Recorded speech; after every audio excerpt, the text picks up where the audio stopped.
ತಗೊಂಡು ತಾವು ಅನುಭವಿಸ್ತಾ, ಆಮೇಲೆ ಇನ್ನೊಂದು ಮಹಾತ್ಮರು ಯಾಕೆ ಕಷ್ಟಗಳನ್ನು ಅನುಭವಿಸ್ತಾರೆ ಅಥವಾ ತೋರಿಸ್ತಾರೆ ಅಂದ್ರೆ, ಇದು ಎಲ್ಲರಿಗೂ ಬರುವಂಥದ್ದು.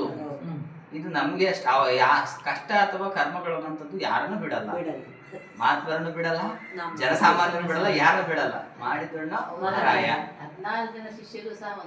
ಕಷ್ಟಗಳನ್ನ ಹೋಗ್ತಾರೆ, ತುಂಬಾ ಕಷ್ಟದ ಜೀವನವನ್ನ ಮಾಡ್ತಾರೆ. ರಾಮಕೃಷ್ಣರು ಆದ್ರೂ ಸಹ ಕೊನೆವರೆಗೂ ಮಾತಾಡ್ತಿರ್ತಾರೆ. ಅಷ್ಟು ಗಂಟ್ಲು ಕ್ಯಾನ್ಸರ್ ಆದ್ರೂ ಮಾತಾಡ್ತಾನೇ ಇರ್ತಾರೆ. ನಾನು ಹಿಂಗ್ ನಿಮ್ಮೊಟ್ಟಿಗೆ ಮಾತಾಡದೆ ಇರ್ಲಿಕ್ಕೆ ಹೆಂಗ್ ಸಾಧ್ಯ ಆಗುತ್ತೆ ಅಂತ ರಾಮಕೃಷ್ಣನೇ ಪ್ರಶ್ನೆ ಮಾಡ್ತಾರೆ ಭಕ್ತಿ ಶಿಷ್ಯರನ್ನ. ಅಂದ್ರೆ ಅಷ್ಟು ಪ್ರೇಮ, ಅಷ್ಟು ಗುರು ಪ್ರೇಮ, ಅಷ್ಟು ಈ ಶಿಷ್ಯರು ಅಷ್ಟೇ ಗುರು ಭಕ್ತಿ ಇಟ್ಟಿರ್ತಾರೆ.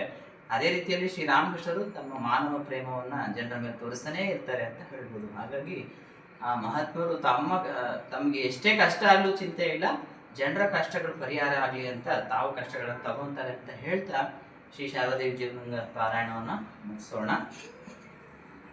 ಮತ್ತೆ ಒಂದು ಕಡೆಯಾದಾಗಿ ಅದನ್ನ ಹೇಳಿ ಇನ್ನೊಂದು ಸಂಜೆ ಆಗಲು ಹಾಡನ್ನ ಕೊನೆಯಲ್ಲಿ ಅದೆರಡು ಸಾಲನ್ನ ಹೇಳಿ ಮುಗಿಸೋಣ.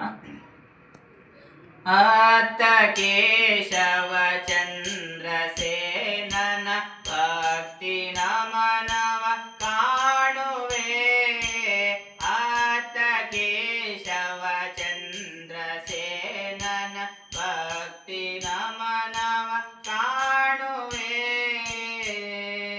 ಇತ್ತ ಮಾತ ಗಿರೀಶ ಘೋಷನ ಚಂದ್ರಚೇತದಿ ತೊಯ್ಯುವೆ, ಸಂಜೆಯಾಗಲು ತವ ಕಿಪುದು ಮನ ದಕ್ಷಿಣೇಶ್ವರ ಯಾತ್ರೆಗೆ, ಸಂಜೆಯಾಗಲು ತವ ಕಿಪುದು ಮನ ದಕ್ಷಿಣೇಶ್ವರ ಯಾತ್ರೆಗೆ, ಪರಮಹಂಸರ ತೀರ್ಥವಾಣಿಯ ಪಂಚಾಮೃತದ ಪಾತ್ರೆಗೆ, ಸಂಜೆಯಾಗಲು ತವ ಕಿಪುದು ಮನ ದಕ್ಷಿಣೇಶ್ವರ ಯಾತ್ರೆಗೆ, ಸಂಜೆಯಾಗಲು ತವ ಕಿಪುದು ಮನ ದಕ್ಷಿಣೇಶ್ವರ ಯಾತ್ರೆಗೆ, ಮನ ದಕ್ಷಿಣೇಶ್ವರ ಯಾತ್ರೆಗೆ, ಮನ ದಕ್ಷಿಣೇಶ್ವರ ಯಾತ್ರೆಗೆ. ಈ ಹಾಡನ್ನ ಬರೆದವರು ಕುವೆಂಪು ಅವರು. ಸಂಜೆ ಆಗ್ತಾ ಇದ್ದಾಗ ನಮ್ಮ ಮನಸ್ಸು ಎಲ್ಲಿಗೆ ಹೋಗ್ತಾ ಇರಬೇಕು, ದಕ್ಷಿಣೇಶ್ವರಕ್ಕೆ ಹೋಗ್ತಾ ಇರಬೇಕು. ಅಲ್ಲಿ ಶ್ರೀರಾಮಕೃಷ್ಣರ ಕೋಣೆ, ಚಿಕ್ಕ ಮಂಚ ದೊಡ್ಡ ಮಂಚ, ಅದು ಕುತ್ಕೊಂಡು ಶ್ರೀರಾಮಕೃಷ್ಣ ಸಂಭಾಷಣೆ ನಡೆಸ್ತಾನೆ ಇರ್ತಾರೆ. ಅದ್ರ ಪಕ್ಕ ನಾಹಬತ್ ಖಾನಿನ ಶ್ರೀಮಾತೆಯವರು ಇರ್ತಾರೆ. ಇವೆಲ್ಲ ಅದ್ಭುತ